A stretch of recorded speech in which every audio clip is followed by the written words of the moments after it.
You may have experienced at some point in your life what is known as the big reveal.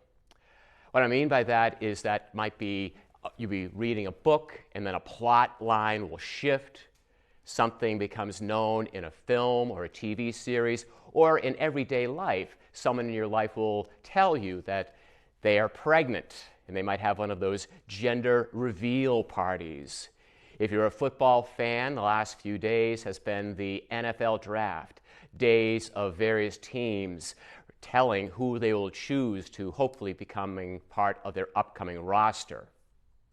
In our spiritual life, we are craving for the big reveal, aren't we? But we're in great company, my friends, because Philip is asking for that in today's gospel, the big reveal, to show us the Father. Yes, the disciples gathered with Jesus in the Last Supper discourses, the book of glory in the Gospel of John, but isn't that the cry of the believer today, to show us the Father? And Jesus in the gospel today seems a bit frustrated. Remember, he's fully divine yet human to the core in all things but sin. Because Philip was one of the first called earlier on in the first chapter of John's gospel, and he goes to Nathanael. Philip also responds to Jesus' quandary in chapter 6 of John's Gospel. Jesus asks, where can we buy food to feed so many people, the 5,000 men and friends and relatives gathered? And Philip is so pragmatic. He's such a pragmatist, a realist.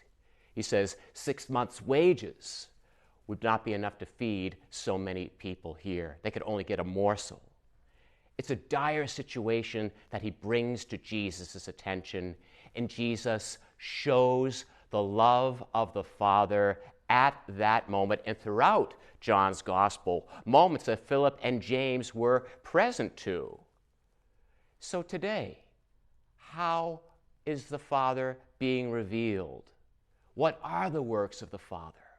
Ultimately, we look to the life, death, and resurrection of Jesus Christ. The Father's will is to bring people together, to save us from sin and offer us all eternal life.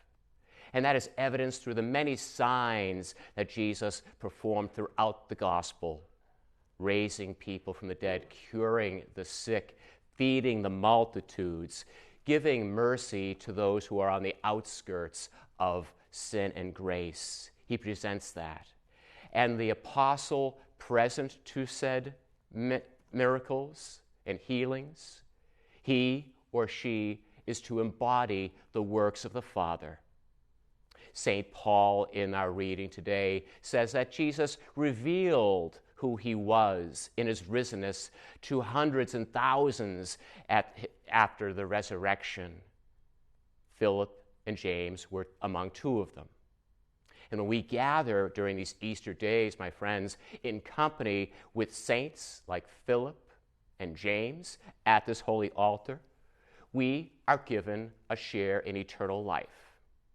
With the Word broken open, the Lord reveals his love for you and for me.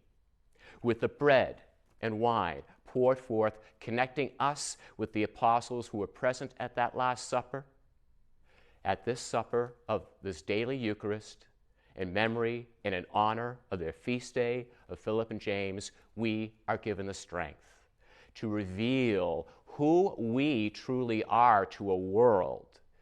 We are sons and daughters of the Father in heaven. We are brothers and sisters of Jesus Christ risen. Can we reveal and show the world the way to the Father?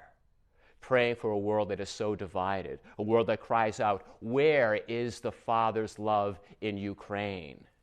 Where is the Father's love and mercy on our city streets? How can our world bask in the glory of Christ who reveals not only new life here on this planet, but also eternal life offered for all of us? Brothers and sisters of our risen Lord, the Father has given us an opportunity to have his good works continue. May our feast day, in honor of these two strong, wonderful apostles, give us the joy of new life in our risen brother, Jesus Christ.